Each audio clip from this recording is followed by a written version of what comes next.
What's up, everybody? Today we're back at it again with another discussion. This time we will be discussing the brand new Deadpool and Wolverine movie. Now, if you haven't seen the movie, this will be a spoiler review, so obviously go watch that movie and then you guys come back and watch this, or rather this video, right?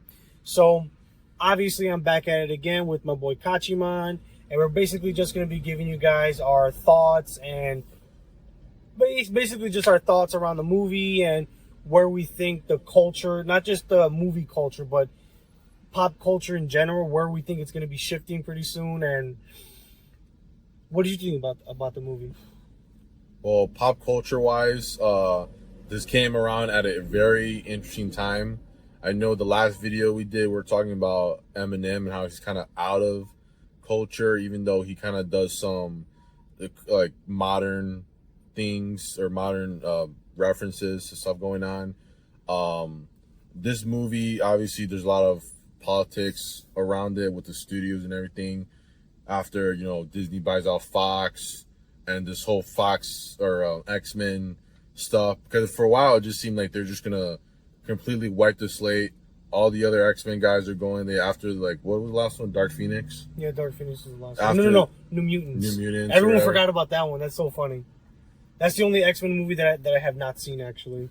And it's funny because now, even though when those movies came out, it kind of felt like Fox tried to hype it up as being like, okay, this is going to be the final one. Kind of like their little Endgame. Because did it come out around Endgame? Yeah, because Dark Phoenix came out, I think, a year after. Maybe Infinity War. No. Yeah, Infinity War came out the year before, and then the year after Dark Phoenix. And I think that same year, I think Endgame came out. I don't know if Endgame came out first, or I don't know which way it went. But yeah, there seems to be a lot of end gamification of movies or movie franchises. Like what else? Like Rise of Skywalker. That's the end game. That felt like they felt like Disney or all these companies. They keep on trying to keep up on that high, and that's what we've been seeing with the other Marvel movies. Doctor Strange, No Way Home, and this is like the third time basically they really try to have. Obviously, we're in the multiverse saga, or that's what they call it. But this is like basically their third time they try to do this type of movie in the MCU. Technically, the Marvel Cinematic Multiverse now, because this movie kind of doubles down on that idea that basically everything now is canon on some level. Because they need people to feel like they've been in this thing for a long time. Then you feel like they're investing in something every time they watch one of these movies. Even though a lot of these movies they're pretty simple and like their plot and everything, but they need to be a bigger thing than what it is. They want to reward. I feel like they want to reward everybody for keeping up with Marvel for the past 20 years. Ever since the first Blade came out, then you had Spider-Man, the X-Men. Then what came after that? There was another one around that time that was coming out. And I think they're really just trying to reward everybody for watching all those. Hulk, that's what I forgot to say. What director was that? Ang Lee. That Hulk. They're not going to bring him back, but it's just interesting. Well, not interesting, but it's cool that they want to reward us for watching all those movies. But the problem is that Disney is kind of like, hold up, I'll just take it out. The problem is that not really a problem, because Disney probably thinks this is cool, but they keep on what's it called, like grandfathering in all of these other franchises, and saying like, yeah, well, it's our thing now, so it's cool. Because ever since the Marvel's MCU started, literally ever since it started, and then like Sony, obviously they have Spider-Man, Fox had X-Men.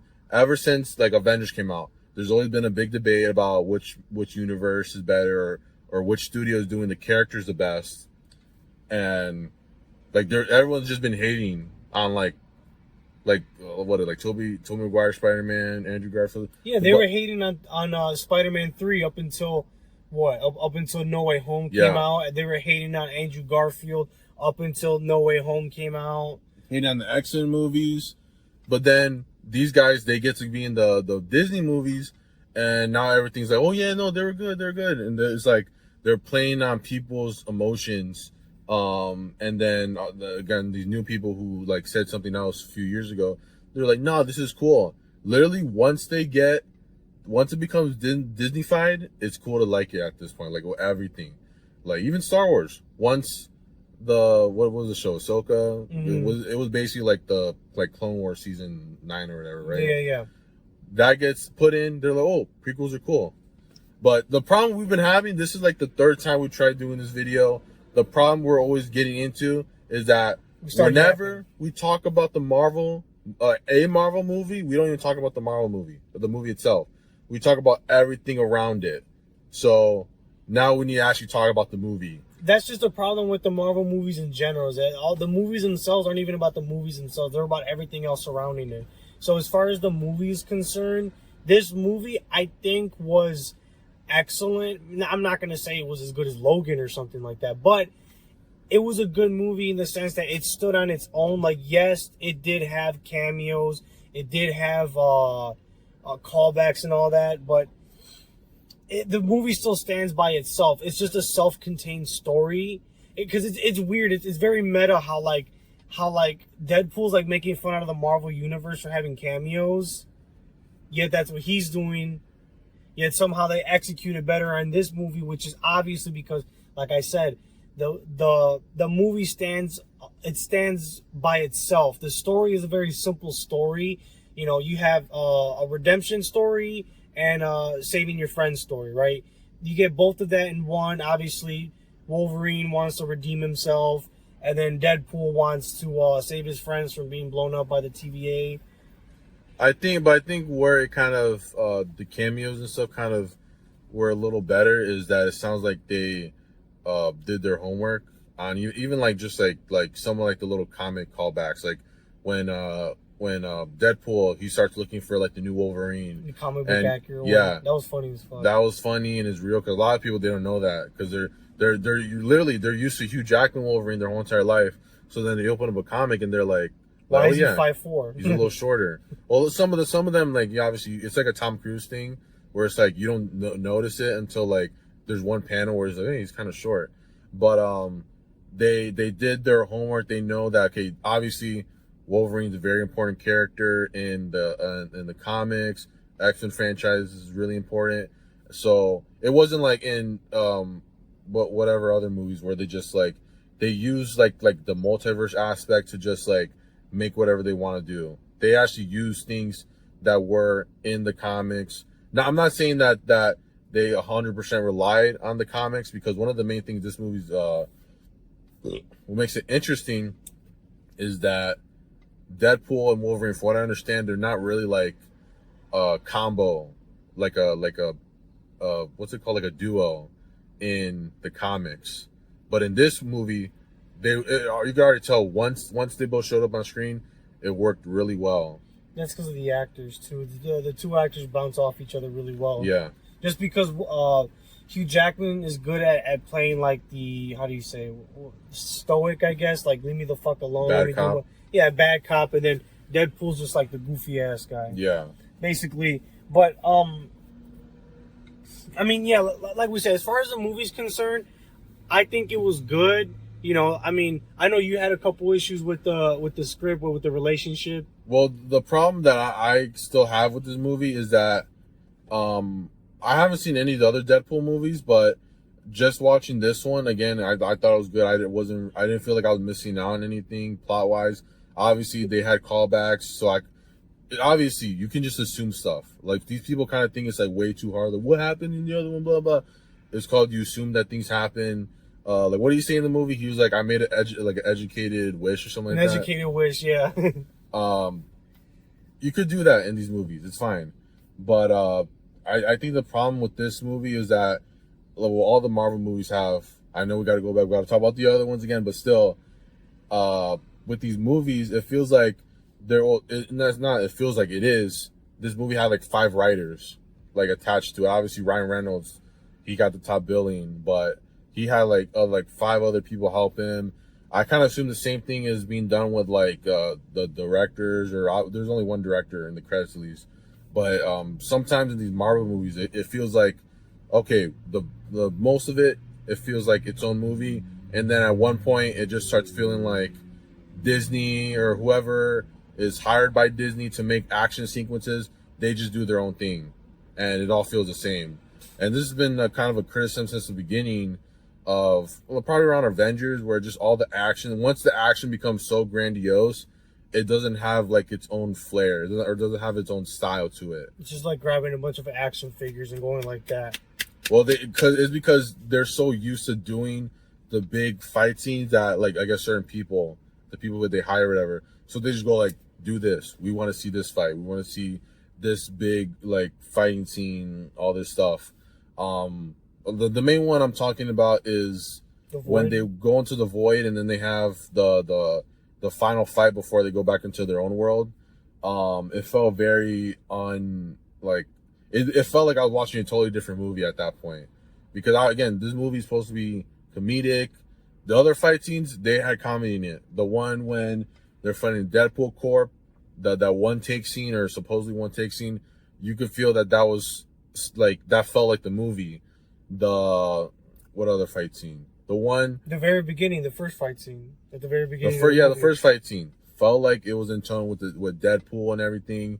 The fight scene when they're in the Honda Odyssey, that felt like no other superhero movie would think, oh, let's have like a little fight scene in Honda Odyssey and everything. You could tell those fight scenes felt authentic to the movie, but that fight scene when they have all the other heroes that were in the void and everything fighting each other, it just felt generic. That's really what it just felt like. But that's just me being kind of overly like analytical, because we watched it yesterday with him, but I watched it when it came out on the opening night, and I'm just kind of noticing these little things. But again, this is something your average person isn't really going to notice it, but the relationship. What about that? Won't you didn't comment on that? Him and his ex-girlfriend. I was even get to that, nigga. Now I need to fucking edit this part out. This fucking video is sponsored by American Spirits. Hey, hey. This Nick's a smoker over here. We got the collab. But yeah, it just felt like there's this part in the movie where it just feels more MCU than the rest of the movie. Where the rest of the movie basically feels like Deadpool. Feels like what all the other movies probably were. At least I'm assuming. But going back to the writers, most people don't know this, but one of the writers attached to this movie was Zeb Wells. Now, if you don't know about like the Marvel comics and everything, he is currently writing the Amazing Spider-Man, the main series. I think that's in like around like issue 50 of that run. It's about to end like a couple months, or he's about to get off the book. But he's been a writer. He's been around, but I guess now I think he was a co-writer on the Marvels too. So basically, they're kind of making him be like the comic guy that goes in and like checks like if everything adds up. But it seems like I don't know if I'm being conspiratorial or anything like that, but in the Amazing Spider-Man run, one of the controversial aspects of that movie is that, or comic run. Thank God I'm editing this. One of the controversial things about that comic run is that it goes back on the idea of Spider-Man not being with Mary Jane. And not only is he not with Mary Jane is with someone else in the comic. You can go look that up. Just type in Zeb Wells Spider-Man YouTube. There's a bunch of YouTubers that are more invested in Spider-Man than I am that have talked about it. But it seems like in this movie, there's like a subplot, basically like Deadpool. His main motivation, kind of, other than his friends, at first his motivation to wanting to come back is to impress this girl that he was with. Even though he invites her to the birthday party, they're not together, and she mentions that she's seeing someone else. So that's kind of weird how both this comic run, the Amazing Spider-Man, the current one, and this movie have that same kind of like, we're exes and we still have a platonic relationship. Yeah, that was kind of weird. That'd be funny if like they hired him to like, hey, you got to make sure this feels like the comics, and then what he does is like, oh, I want to add this little subplot. I might be wrong, maybe if I don't know, he comes to like a Chicago Comic-Con, I might ask him that. I'm like, what did you add to Deadpool Wolverine? He's like, oh, I can't say I'm under I had NDA. to add the platonic relationship in it because I have had 100 of those in my lifetime. And the thing is, with comic writers, you can kind of tell sometimes when they add stuff. Like you read a few comics, and you can kind of tell like they have all these tropes that they like to put in, especially in their comics. They kind of like reuse the same tropes all the time. That I don't know that whatever happened in their personal life, they just add it here. But the only reason I really think that he might have added that like relationship subplot in there is because it feels really forced. Like that, even that scene, the scene in the middle where he's like, "If you want to leave right now, just tell me." That it just felt really corny, really weird. But it just felt like they needed something for Deadpool to be like. They needed some kind of motivation, but when you think of, I mean, I know it's like meta. This is like, now I'm getting into like different shit, but like it's almost weird how like the 21st century man needs to be motivated by a woman that he's not even with. And it's weird because he already had a motivation, his friends. That's it. Yeah, but still, that whole relationship between him and the girl just felt unnecessary. Like if it was like, oh, it's my ex, I still have feelings for her. We don't communicate anymore, but I don't want her to die because she's an innocent life. That would have been a lot better than just, oh, I kind of still kind of do have feelings for you, but I'm not going to say it because of the writers won't let me say it or something like that. So, I mean, I don't know. I think the whole relationship with the girl wasn't unnecessary. I think him just saving his friends, that by itself was more than enough. Even Wolverine redeeming himself, that I think by itself was more than enough. But yeah, it was like they added something else onto Wade's story. Because I guess, oh, this is the third one, you should do something crazy. But yeah, no, that part was just kind of weird. It was weird, but then at the same time, if you're watching this movie, you're not really gonna notice it. If you're kind of deeper into some of the things that you see. We're both film fans, so we do notice little things like that. Now, for me, the relationship thing didn't hit me probably till like last night when I was going to sleep. Because then I started thinking like, wow, this really felt unnecessary. But see, I was low-key being a little brainwashed by all the cameos and stuff like that. Like we had Chris Evans as Human Torch, Elektra, Blade, the Juggernaut. I'm the Juggernaut, bitch. That guy. Who else do we have? X-23. X-23. We had all these different little cameos. Yeah, freaking Channing Tatum as Channing Blade. Tatum as fucking Gambit. Gambit, and he has like this overly like Cajun accent. That was pretty funny, but no, I feel like some people might have been brainwashed by that. I was kind of brainwashed by it, but then that's when my film critic came in. I was like, oh wait, don't let it get the best of you. Well, all these movies, I think you can kind of you got to give it like 3 strikes. So if they kept on pushing on it, then it would have. I think they knew too. It probably would have destroyed the movie if they focused too much on this like relationship aspect of it. It was because it's not. It doesn't feel like it really had a place in this movie. But one thing I do want to give praise to this movie again is that they got a lot of like, I know it's rated R, but a lot of the stuff Disney allowed them to do was kind of surprising. A lot of like the. Oh, I have a very important one that I want to bring up. I guess this some of the swearing, but even like, what else? Like for me, the part that shocked me was when they dropped the R word, retarded. Yeah. That for me is huge because, how do I say this? Never in a million years would I think that Disney would allow a movie to come out where they say retard in it, right? Yeah. I was shocked that they even put the Netflix series, the Netflix shows on Disney Plus, but the fact that they even put that they even let Ryan Reynolds say retard in the movie, I think is very telling of where we're headed. Right now, we're still going through the mess of the multiverse and all that, but as far as like the Marvel movies, I think how do I say this?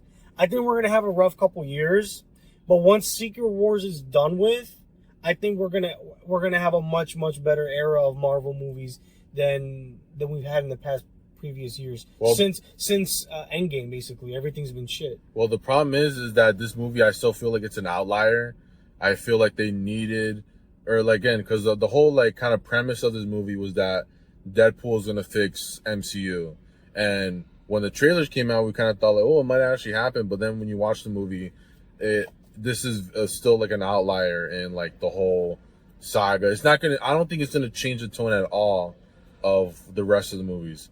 At most, the rest of the movies that are coming out, like Captain America, whatever, they're gonna stay the same. Avengers, the new ones that are coming out, they're gonna feel like the end game and everything.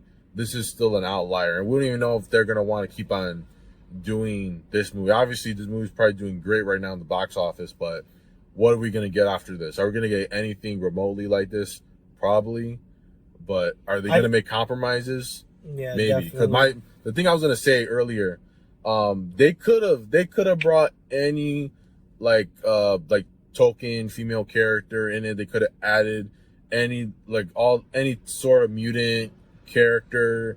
Like basically what I'm saying, they could have the Marvels it up. They could have had like they could have had some like they could have like a female character that like black character or like gay character, like a Helena Shaw. If you saw the last Indiana Jones, they could have done that. They could have been like, yeah, we're trying to really do Deadpool and Wolverine, but like we're gonna add this guy. I guess what's your name was. And it's pretty funny when they talk about Lady Deadpool. Yeah. And they actually make a joke about feminism where they talk about, oh, she just had a kid and now she looks good. And then Ryan Reynolds is like, oh, no, wait, you can't say that. You don't want to piss off the feminists. That's another thing I was surprised that they said. I was very surprised that they said that. So, I mean, I think that thing is part of like the cultural shift, but it's like, obviously us, we're kind of like our humor. That's like when we're 8th grade type humor, like making fun of feminists and everything. So it feels kind of weird. This movie and like the Eminem album that we talked about, both kind of have that same thing where it's like, yeah, we'll make fun of feminists, we'll make fun of I think, what's the other guy, the other Deadpool, what was his name again, the one, the long hair that had his face.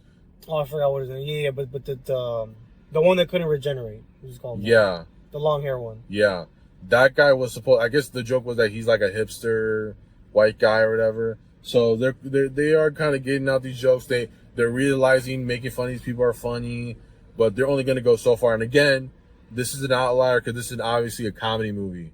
I don't know about you. Are you going to want to keep on watching Marvel movies? But they're all, I mean, they were all kind of comedies before, a little bit, little jokes in here. But I don't think the future is going to be having movies that satire the genre, because that's for like other franchises to really make fun of. The Marvel movies should still kind of stay meat and potato superheroes.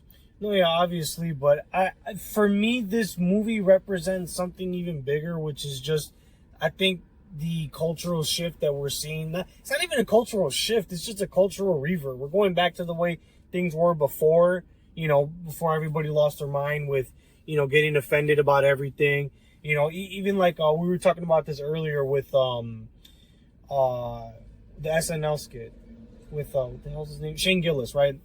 Like when when did he say retard? Like the first 5 minutes that he went on stage. Oh, the stand-up part. Yeah. Like the first 5 minutes he drops the R word, right? Retard, right? And I'm surprised Shane Gillis was in this movie because Eminem got him in that music video, but he's not in this movie. They could have got like a little quick cameo. Yeah, that would have been funny. He seems to be like the main poster child of trying to get people to laugh again. Him, Tim Dillon. Tim Dillon's getting a Netflix show. I didn't even know he's gonna get like a new show on Netflix. So you're right. I know. When you told me this, I was like, nah, they're gonna keep on doing whatever. But there seems to be something behind it where people do want to laugh still. Yeah, and people are tired of like laughing at. I mean, this is like super low IQ, but you can't laugh at a joke that's not funny, right? Yeah. You can't laugh at a joke that's not funny. So for me, this whole movie is just the beginning. Is the beginning, basically. Like, I still think that the MCU, it's gonna be like shit, maybe a little bit not so bad shit. Like the Captain America movie, I think might be a little bit better than some of the previous movies. Agatha, I think is gonna be shit. Daredevil might be good. It might be good. But I think this movie overall represents something even bigger, which is a cultural shift or a cultural revert back to the way things were before. And now it's going back to the Marvel movies and Deadpool and everything else concerning whatever, media or whatever. I think that these Marvel movies, yeah, they might suck a little bit more. There might be some outliers here and there. I do have faith in Daredevil being good, but we don't know. And I think that once they opened up Pandora's box with the multiverse, right? And then you had the problem of politics, right? The attitude of of people, right? You know, everyone's hypersensitive, and Disney doesn't want to risk anything, you know, as far as risking their brand. So what they did though, why did they make Eternals and they decided like we need to make every single like race or gender an Eternals character? Why did they make the Marvels? well, I think this is like conspiracy. I think the whole Me Too movement was basic, like, because of the Me Too movement, I feel like Hollywood basically had to be like, fuck it, like, we don't know how to apologize. So Yeah, you're right. Yeah, so they're just like, we don't know how to apologize, so we're just gonna throw in all these blacks, homosexuals, women, Hispanics, just to shut everybody up. And then everybody realized, oh shit, No, but Harvey Weinstein's out, so they're like, hey, bring our boys back. That'd be funny if that's what they did. but Bring the boys back. But no, yeah, like, and then The Boys, that's another thing I forgot to mention. I think The Boys really, like, how do I say this? How do I put this into words? I think The Boys really made Disney think like, oh shit, maybe we did, you know, season 4 sucked, by the way. Watch that video if you haven't seen it. You're saying that The Boys made Marvel realize all the flaws that they have with their superhero Yeah, shows? we're being oversensitive, about everything. Even Invincible too, they made Disney realize, oh shit, maybe we could just, you know, not be so hypersensitive about everything and not worry about who we're gonna offend. No, just make a good fucking movie. You know, I mean, Marvel has always been diverse, so I don't really care about all. But when you have to make a point of it, if you have to make Echo, or if you have to make the Marvels or Captain Marvel, then that's when it becomes a problem, right? But like I said, again, I think this movie is like a step in the right direction as far as the culture is concerned. But as far as Marvel movies are concerned, I think we're going to hit a couple more bumps in the road. But once they close Pandora's box with Secret Wars, I think we're going to go back to normal. We're going to have normal street level heroes. We might have some grandiose stories, right? Who knows? But how do I say this? I think after Secret Wars, which is in what, 2 years from now? Yeah, right. No, the first Doomsday one is going to be 2 years, and then year after that's going to be Secret Wars. So 27. So before the end of the decade, I think we're going to return back to normal. Since we're on that thing, last thing we're going to talk about, obviously they had that San Diego Comic-Con reveal. What do you think about Robert Downey Jr. as Doom in Doomsday or whatever? You think this is just going to be a gimmick? You think there's something more intricate in it, or like how are you feeling about it? Basic thoughts so far, because all they just said he's gonna be it because we're in the multiverse. I mean, I don't know how to explain it, but like I saw this one joke people were saying was that Kevin Feige probably was like, "Hey, I want that guy from Oppenheimer to play Doom," and they got like the wrong dude. They got the wrong dude. They got the guy who was already on the fucking contacts list. So I think that I think it is a little bit of a gimmick, but maybe because obviously they pulled it over here. Maybe they might try to do some like meta thing where it's like, oh, Tony Stark started out as a dickhead, right, and then he becomes a hero, right? But it's played by Robert Downey Jr. Now, correct me if I'm wrong, but doesn't Victor You mean Doom? You said Iron Man. That's what I'm saying. You said Iron Man was a dickhead, then he became a good guy. Yeah, because he was a dickhead. He's a part of the military-industrial complex in the beginning. Oh, yeah. So he was like a dickhead at first. I don't know how very that makes self-centered. Yeah, but he was self-centered. Didn't give a fuck. Then he got kidnapped by the Taliban, and then they ended up setting him free. So it changed his views. Then basically you see him graduate from being like a dumbass. Or not a dumb, but a dickhead, selfish, self-centered, didn't give a fuck about anything. What's worse, being a dumbass or a dick? They're equally. If you're a dumbass dickhead, that's the worst, right? So you see him go from being like a self-centered, self-centered, selfish a-hole to becoming alcoholic, to being this selfless hero that's willing to throw his life on the line to save the people he loves, and that's exactly what he did. Now, correct me if I'm wrong. Dr. Doom, doesn't he start off as like a hero in the comics? No. He's always a dickhead? I don't know enough about Dr. Doom, so... What happened was that Richard Reed basically messed up his life, so his whole entire thing is whatever makes Richard Reed Richards. How do I read like 1,000 issues and as far I don't know that. Basically he's just like always gonna hate him. But then obviously since Doom is just like a goated individual, he kind of like picks and chooses when he wants to be a good guy. So I think what they might try to do in the MCU is they might try to make Dr. Victor Von Doom, they might try to make him like a sympathetic villain. So you're basically going to see like the parallel between like how Iron Man started out as like a dickhead, became a hero, and Victor Von Doom, maybe he'll be the hero and then becomes a dickhead. So you're going to see like this parallel, and it's played by Robert Downey Jr. So it's going to be like a meta, like it might even be like a meta storyline for Disney in general. Well, the thing we started good, we went bad, went good, good, bad, good, bad, good, bad. The thing is, he could literally be freaking Doom, but as we know, if you know the comics, Doctor Doom no longer has his like regular face. He has like a burnt out face. So he, for all we know, he could literally just voice the character for most of the movie. That would be funny. For whatever movie he's in, he's just the voice of the character. And then maybe towards the end, we see some like a burnt out Robert Downey Jr. face. Like it could literally, like even with this movie with Chris Evans cameo. Real quick, I want to make a funny joke. He takes off the mask. It's just Tropic Thunder. Why doesn't he make a sequel to that movie? What were we saying about Chris Evans? Sorry. So Chris Evans, obviously, they kill him off. They kill off Johnny Storm in that movie pretty early because they know he's taking up the budget just to have him in the movie. So maybe having him just be a voice isn't as like heavy on him, but he still gets to be involved in the movie still. Because definitely Chris Evans definitely was like, yeah, I'll come back. You know, I want to do another movie. I won't stay for long, but I want to be there. So maybe it's that same type of mentality. But my theory is, if they don't do the whole voice thing, which sounds lame, what they could do is maybe this timeline, Iron Man was a character in because they're saying this Victor Von Doom is not part of the 616 Sacred Timeline. He's a part of the multiverse, so he's a variant. So what they could do is say maybe he knew Iron Man. Iron Man died in that timeline too, so he wants to be the new Iron Man because they did this in the comics too.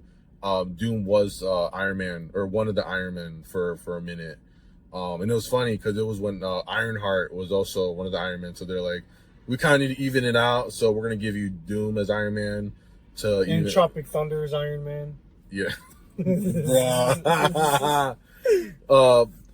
And then maybe this new one, he instead of like just he might want to embrace being the new Iron Man, but then on top of that, he literally just like steals Robert Downey Jr.'s face or Tony Stark's face. That seems really out, but I think they're gonna try to go down the route of like it's like this meta story of how one guy starts as a dickhead, becomes a hero. One is a hero, becomes a dickhead, and Robert Downey Jr. is going to be like the mediator between two stories. One is a hero's journey, the other one is a downfall story. I don't know. I have no idea. It's whatever is easiest to do, probably. They might even have him be gay. We don't know.